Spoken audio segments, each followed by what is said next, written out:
Dan yang meneliti itu tentang koreksi-koreksi di dalam Quran ini dihapus, diganti, dikoreksi. Bukti asli Quran yang ditulis di saat Muhammad dapat wahyu yang dia sampaikan ke sahabat-sahabatnya yang langsung disalin, semua disobek, dibakar. Menurut hadis ada yang sebagian direbus dalam cuka. Berikutnya ini yang menarik, kajian kritik teks Al-Quran, kajian modern. Dari sekian banyak Al-Quran kuno yang disimpan di museum-museum, diteliti mereka satu persatu. Apakah sama, apakah ada kerusakan, apakah ada yang hilang, apakah ada kalimat yang keliru, semua diteliti di sini. Ini contohnya ya. Ini kajian kritik teks manuskrip Al-Quran. Di bab keempat, dia membahas tentang kesalahan-kesalahan penyalinan. Betul kan? Jadi kalau sesuatu buku naskah itu disalin manual, pasti ada kesalahan penyalinan. Okay. Tidak mungkin sempurna seperti fotokopi. Ini Kate Small menunjukkan ada penambahan-penambahan kata. Ini di kode-kode ini. Ya. Teman-teman bisa lihat juga nanti ya. Ini yang pinter baca ini Ibu Fadila nih harusnya yang baca. Di bukunya Daniel Alan Brubaker, koreksi-koreksi terhadap manuskrip-manuskrip Al-Quran yang awal. Jadi diketahui di dalam penemuan sekarang, zaman sekarang itu teknologi sudah tinggi ya. Suatu naskah kuno ini bekas dihapus, ditulis ulang, diperbaiki, ketahuan. Bahkan Anda kasih kodeks tumpuk tinggi, karena dia usianya ratusan tahun, ribuan tahun yang lalu, dibuka bisa sobek. Teknologi zaman sekarang tidak perlu buka itu, cukup disinari. Langsung keluar dari layar, halaman per halaman sampai paling bawah. Hebatnya teknologi zaman sekarang. Ya. Jadi tinggal dicek. Nah, kajian-kajian forensik untuk arkeologi tentang naskah-naskah yang kuno itu sangat canggih. Kertasnya bahannya dari apa? Tinta yang paling dasar ini sama nggak dengan tinta tumpukannya di atas? Ini koreksi dihapus, ketahuan semua. Dan yang meneliti itu tentang koreksi-koreksi di dalam Quran ini dihapus, diganti, dikoreksi. Ini Alan Brubaker. Nah, bukti asli Quran yang ditulis di saat Muhammad dapat wahyu yang dia sampaikan ke sahabat-sahabatnya yang langsung disalin, semua disobek, dibakar. Menurut hadis ada yang sebagian direbus dalam cuka. Jadi ini bukan pandangan di luar Islam, tapi pandangan hadis sendiri ya? Ini fakta sejarah. Di dalam literatur Islam klasik, Quran yang asli yang ditulis di samping Muhammad di saat katanya dia dapat wahyu, itu setelah dikodifikasi oleh Utsman, Qurannya berbeda dengan miliknya Utsman, itu disobek, dibakar, dan sebagian yang kertas direbus dengan cuka. Tidak ada satu orang muslim yang bisa memberitahukan di mana Quran yang asli. Yang saya tahu ya, Quran yang ada sekarang hanya salinan-salinan hasil berbagai editing. Shalom, salam sejahtera dalam kasih Tuhan Yesus Kristus. Puji Tuhan. Saudara-saudara, saya ingin saudara menyaksikan sebuah video ini. Saya tidak tahu, bahkan saya tidak bisa menjelaskan kepada saudara karena isi dalam video ini sudah sangat jelas dan saya juga tidak bisa berkomentar. Silakan saudara yang menilai. Video ini tidak sengaja saya temukan dan saya ingin saudara untuk menyaksikannya. Selamat menyaksikannya. Oke teman-teman, ya begitu luar biasa. Tadi kita udah mendengarkan penjelasan dari Pak Gracia Pello bahwa ternyata tuduhan-tuduhan orang di luar kekristenan yang mengatakan bahwa orang Kristen mengubah Septuaginta, kemudian Alkitabnya mereka dipalsukan, itu semua sudah dibantah oleh penemuan, oleh data-data sejarah dan juga naskah-naskah yang lebih kuno yang mengonfirmasi bahwa ternyata tuduhan semuanya itu salah dan error dan tidak berdasar. Dan yang paling penting, ternyata semua data-data dan fakta itu lebih memihak kepada kekristenan sendiri. Tadi Pak Gracia Pello sudah tunjukkan semua data, jadi kita nggak hanya omong kosong doang, tidak sedang berhayal, tidak hanya mengklaim tanpa data karena kita bukan agama yang suka mengklaim tapi adalah kebenaran. Nah, Pak Gracia, karena kebetulan nih banyak nih dalam tanda kutip ya, polemikus teman-teman muslim nih yang sering kali menuduhkan bahwa Alkitab itu udah nggak murni, tapi ketika ditanya mana yang aslinya mereka nggak bisa jawab. Lalu bagaimana nih dengan kajian kritik teks teman-teman muslim sendiri itu bagaimana secara kajian akademisnya? Kalau ngomong tentang mana Al-Quran yang asli, seluruh dunia Islam nggak ada yang bisa jawab.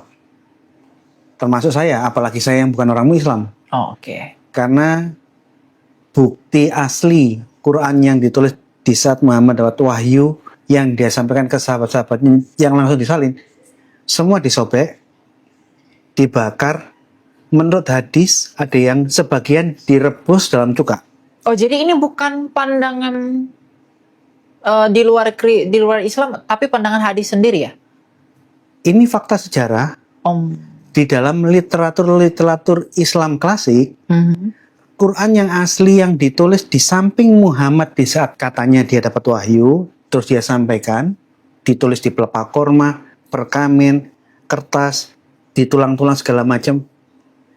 Itu setelah dikodifikasi oleh Utsman, Qurannya berbeda dengan miliknya Utsman, itu disobek, dibakar dan sebagian yang kertas direbus dengan cuka. Jadi tidak ada satu orang muslim apalagi saya Kristen yang bisa memberitahukan di mana Quran yang asli. Yang saya tahu ya Quran yang ada sekarang itu hanya salinan-salinan hasil berbagai editing. Dalam maksud tidak ada yang asli, autografnya ya? Iya kan. Orang Islam sendiri yang menghilangkan. Berdasarkan hadis tadi. Semua. Silakan beli buku sejarah biografi Utsman, apa tulisannya Salabi, Muhammad Hussein Haikal dari Mesir atau siapapun, begitu di toko buku Muslim ada biografinya Utsman beli. Beli buku Ulum Quran di toko Muslim manapun, Ulum Quran yang tebal-tebal, Khalil Manakatan atau Jalaluddin Asyuti beli. Silakan Anda baca sendiri. Kata mereka di situ, jadi bukan kata saya. Jadi kalau mengenai, maaf ya, saya nggak akan pernah bisa memberitahukan yang asli yang mana karena saya bukan orang Muslim. Setahu saya di dalam catatan literatur klasik semua dimusnahkan oleh orang Islam sendiri. Nah, tapi kalau mengenai kritik teks, jadi ini sesuatu sekalipun berkaitan tapi beda masalah. Kritik teks yang dilakukan orang Kristen tadi yang seperti yang saya jelaskan, ini sudah ada dalam tradisi Islam. Ini menarik. Karena kalau kita belajar literatur Islam klasik, ada dua ulama, Abu Dawud yang meninggal di akhir abad 9, namanya Kitab Al-Masahif. Al-Masahif saya punya bukunya di rumah, nggak saya bawa. Itu bentuk jamaknya Mushaf. Jadi kalau saya translate in English, judul bukunya The Book of Manuscripts. Buku tentang mushaf-mushaf. Ada juga ulama yang lain di akhir abad ke-10, Al-Nadim, dia nulis buku Al-Fihris.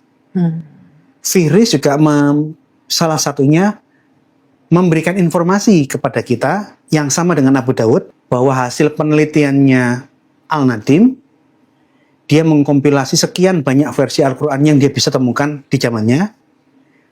Dan dia temukan ada perbedaan ayat antara versi ini dengan versi yang lain untuk ayat yang sama.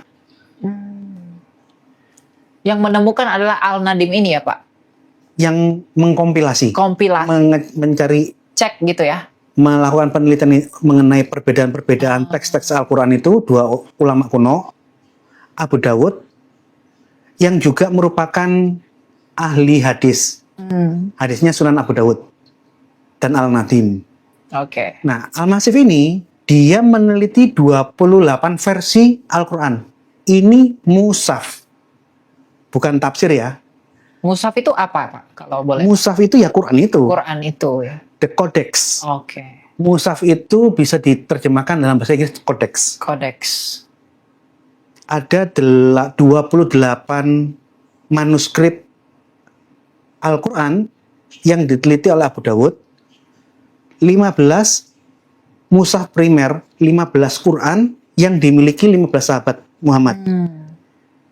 Ada mushaf sekunder, yaitu Quran yang dimiliki oleh 13 tabi'in. Tabiin ini apa itu, Pak? Orang ring pertamanya Muhammad nih sahabat.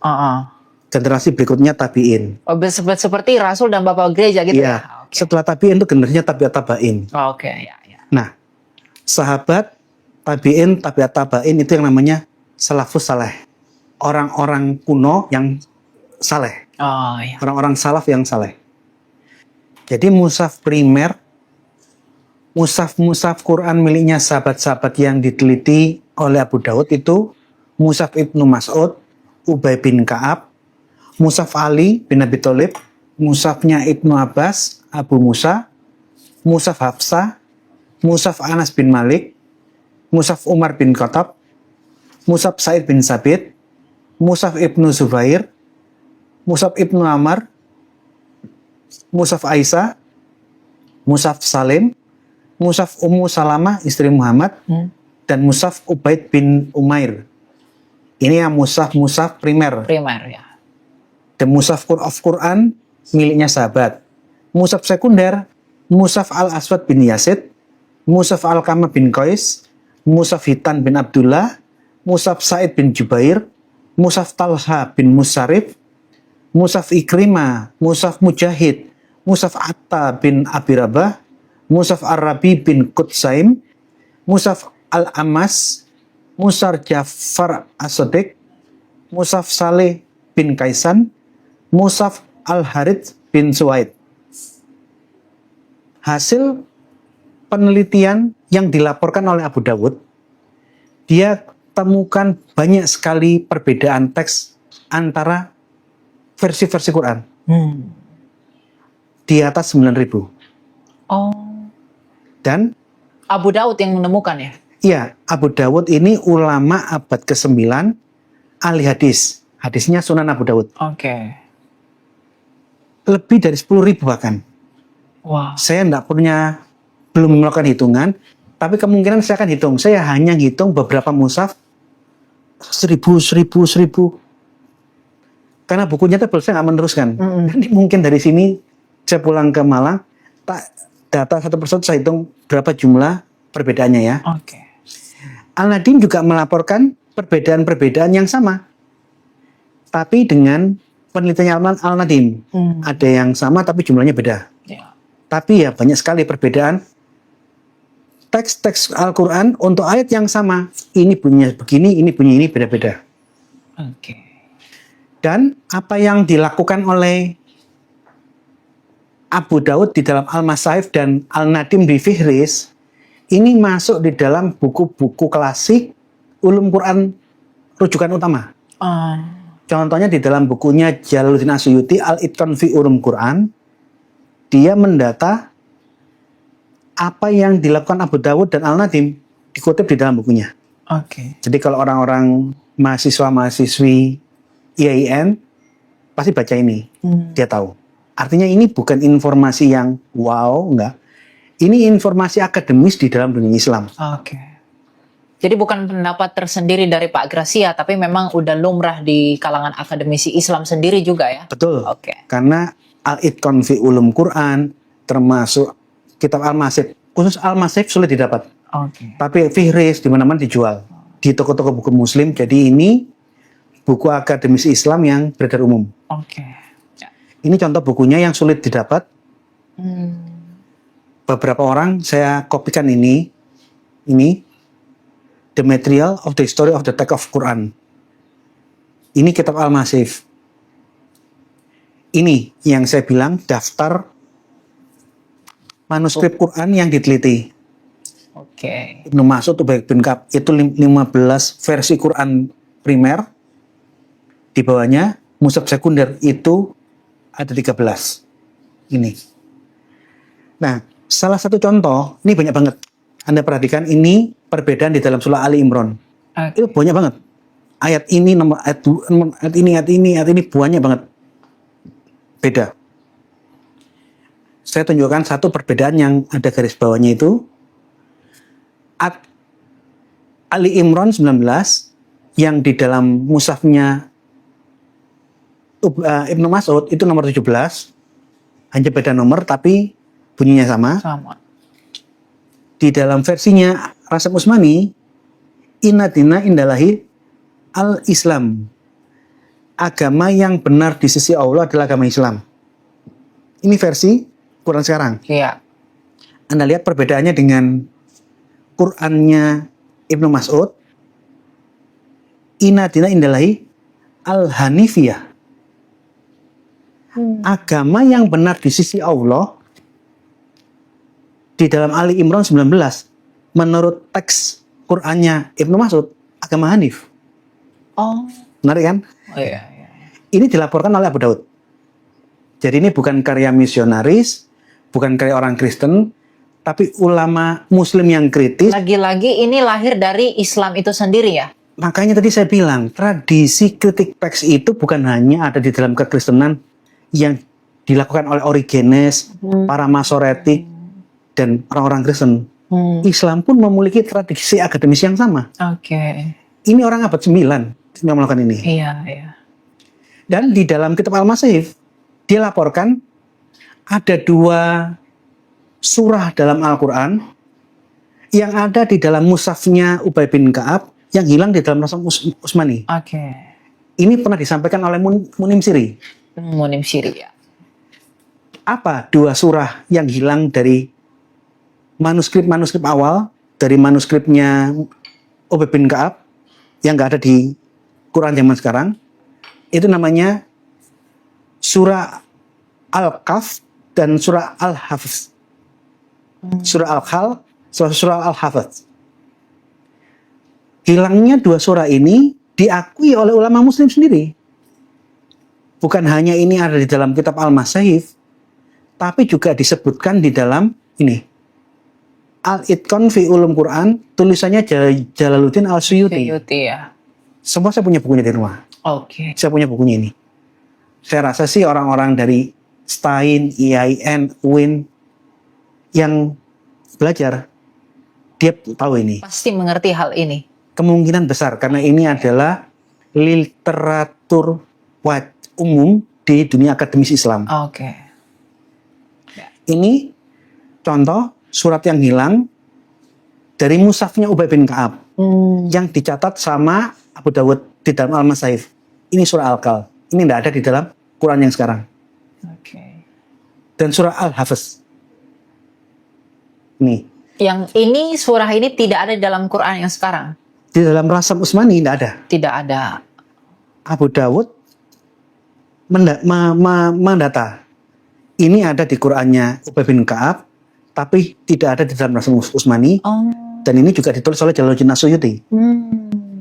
Jadi bukan orang Kristen ya, bukan misionaris. Kristen sekali lagi. Ini murni Oke. hasil kajian akademis ulama-ulama Muslim Ulama sendiri. Islam sendiri ya. Iya. Oke. Ya. Nah, yang menarik gini, yang saya membuat saya bertanya-tanya, kenapa kajian-kajian jujur dan kritis seperti ini kok dilakukan ulama-ulama abad 9-10? Antara ulama-ulama abad 9-10 Abu Dawud dan Al-Nadim sampai zaman sekarang kok nggak ada progresnya. Jadi kayak mandek di situ. Kritik teks untuk Al-Quran ini baru mulai digalakkan lagi, tapi yang dominan untuk melakukan penelitian, meneliti naskah-naskah kuno, orang-orang sarjana barat. Oh. Jadi kalau dulu diawali oleh akademisi ulama-ulama Muslim sendiri, di zaman modern ini sarjana-sarjana barat yang meneliti. Sebagaimana mereka mendata, mengumpulkan dan mengeceki satu-satu naskah-naskah kuno Alkitab dengan metode yang sama. Dia kumpulkan, dia cek semua data-data Al-Quran kuno yang terkumpul kan, diteliti satu persatu. Berarti Alkitab maupun Al-Quran diperlakukan sama untuk diteliti, begitu ya Pak? Kritik teks itu tidak mengenal Agama. jenis agama, tidak mengenal doktrin. Oke. Dia hanya mengkaji naskah kuno. Berdasarkan data yang tersedia, begitu ya? Iya, Oke. kita ngomong naskah kuno kitab A. Oke. Ya. Oke, naskah kuno kitab A ini ada berapa banyak? Oh, Puluhan, ratusan, ribuan. ya. Untuk kitab ini, semua diteliti. Ini kritik teks. Jadi dia nggak ngomong tentang tidak ada yang hilang. Kita nggak ngomong itu keyakinan. Iya, iya. Kita nggak pernah membicarakan hal itu. Iya. Dia based on the fact, berdasarkan fakta, data-data yang ada. Oke. Nah, sarjana-sarjana Barat yang meneliti ini, karena mereka tuh orang yang kepo positif, dia pengen tahu. Naskah ada banyak, aku pengen tahu Iya. bagaimana kondisi naskah di museum ini, naskah di negara ini dibandingkan semua. Contoh, saya hanya bawa contoh sedikit ya, bukunya enggak. Ini menarik, 2 buku. Yang kayak gini ada banyak di rumah saya, tapi nggak mungkin saya bawa semua. Iya. Contoh, di bukunya Daniel Alan Brubaker, koreksi-koreksi terhadap manuskrip-manuskrip Al-Quran yang awal. Jadi, diketahui di dalam penemuan sekarang, zaman sekarang itu teknologi sudah tinggi ya. Suatu naskah kuno ini bekas dihapus, ditulis ulang, diperbaiki, ketahuan. Bahkan, Anda kasih kodeks tumpuk tinggi, karena dia usianya ratusan tahun, ribuan tahun yang lalu, dibuka bisa sobek. Teknologi zaman sekarang tidak perlu buka itu, cukup disinari, Oh. langsung keluar dari layar, halaman per halaman sampai paling bawah. Hebatnya teknologi zaman sekarang. Iya.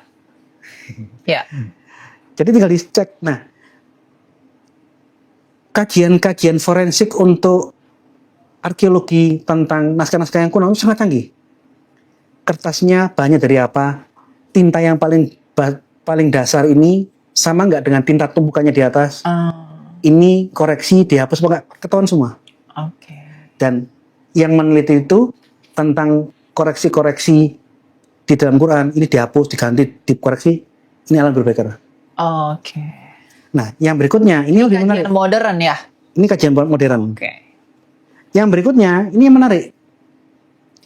Kajian kritik teks Al-Quran, kajian modern.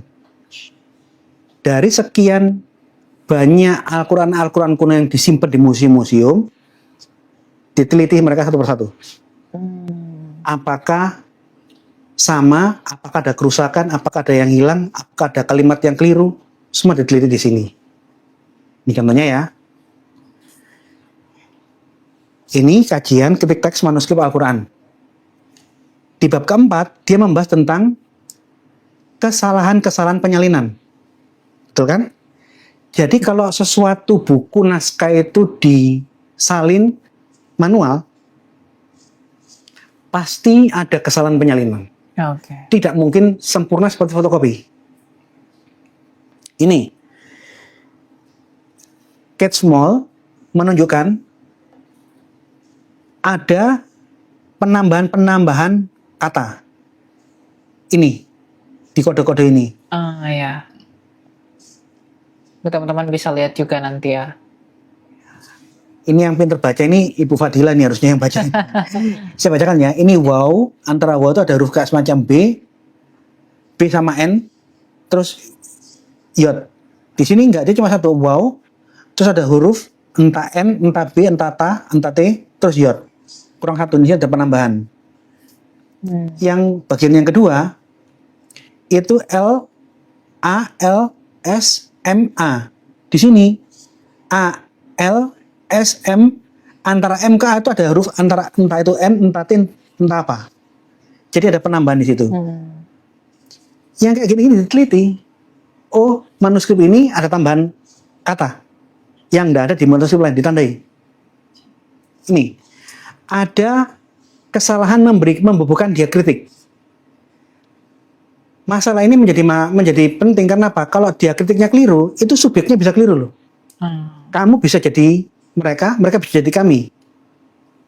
Ini di dalam manuskrip Topkapi, huruf nun bisa berubah menjadi huruf T. Di dalam manuskrip Topkapi nomor sekian, huruf ba berubah menjadi ya, B jadi Y. Di manuskrip dengan kode BNF 334C itu huruf Z za menjadi ra. Ro. Ini jim jadi ha. Ini cuma ditandai. Ini kajian yang teks modern. Nah, seperti yang saya bilang, saya itu mendambakan tidak hanya Kristen yang giat meneliti kondisi kitab suci kita di zaman kuno, sampai dibuatkan katalognya, nomor-nomornya, data semua, penggolongannya dan dilaporkan terbuka. Dan saya berharap kalau bisa ke depannya hal ini juga dilakukan di naskah-naskah kuno Al-Quran. Saya mengharapkan jadi Al-Quran dengan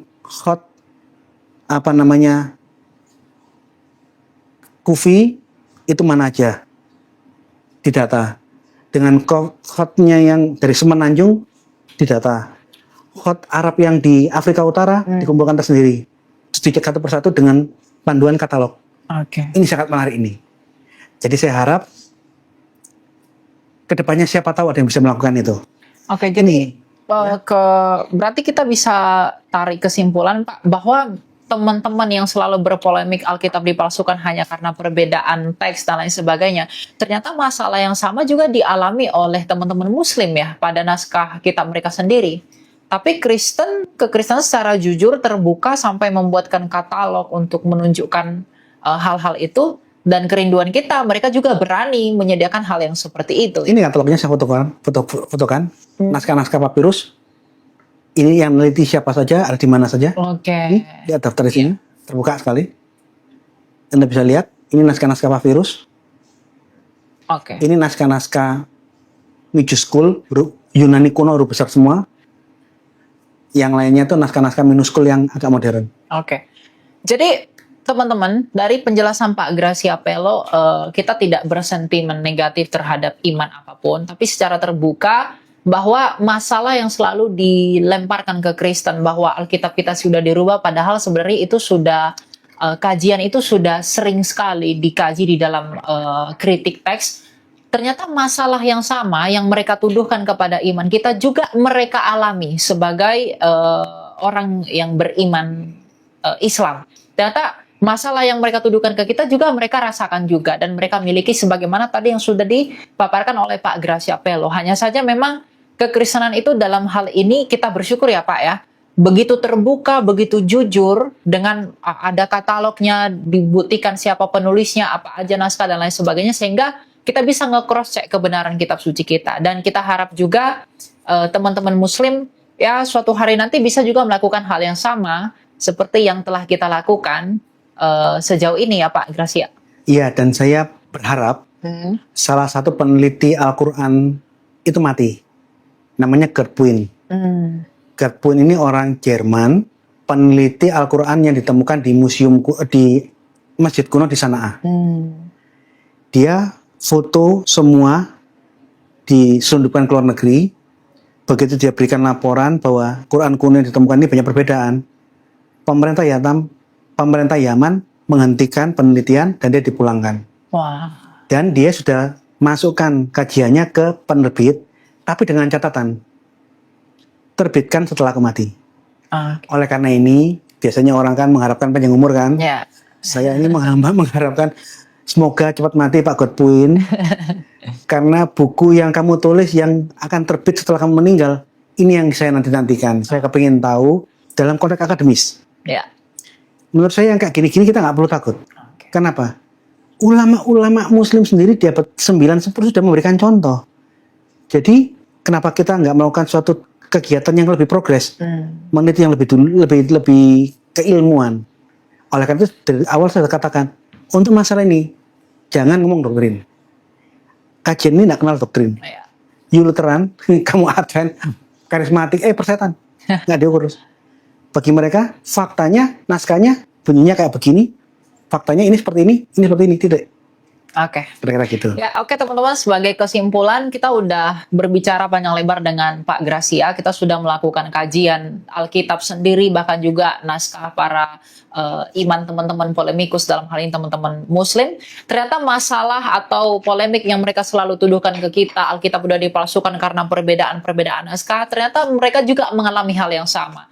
Tapi dalam hal ini kekristenan bisa dikatakan lebih unggul dalam pengertian karena kita terbuka, kita punya katalog di mana tersedia di sana semua data-data siapa penulis dan lain sebagainya. Dan kita harap juga teman-teman Muslim bisa untuk menjawab tantangan yang sama, juga menyediakan hal yang sama. Dan dalam hal ini tentu kajian yang kita lakukan tadi, diskusi itu dalam ranah akademis. Kita tidak punya sentimen kebencian atau permasalahan pribadi individual kepada yang satu dengan yang lain. Tapi memang seperti yang Bapak Gracia Pello tadi sampaikan, bahwa problem masalah teks, masalah penulisan, perbedaan-perbedaan mushaf, kodeks, itu juga dialami oleh teman-teman Muslim sendiri. Dan dalam hal ini kita bersyukur kepada Tuhan bahwa Alkitab dijaga Tuhan dengan baik. Jadi semua tuduhan-tuduhan yang dilontarkan oleh para polemikus semua sudah dibantah dengan baik. Jadi dengan hal ini saya pikir dengan Amin, puji Tuhan. Saudara-saudara, memang benar kata orang-orang di kampung kami. Jangan kau menganggap kami salah dan kau benar. Sebaiknya menyelidiki dulu, melihat. Yesus sempat atau pernah berkata, balok di matamu tidak kau lihat, selumbar di mata orang engkau perhatikan. Begitulah kehidupan manusia. Seringkali kita hanya melihat kekurangan orang, tapi kita lupa kita juga punya kekurangan. Kiranya video tadi mencerahkan kita untuk lebih memahami mengenai kebenaran dalam iman kita. Puji Tuhan. Haleluya. Shalom.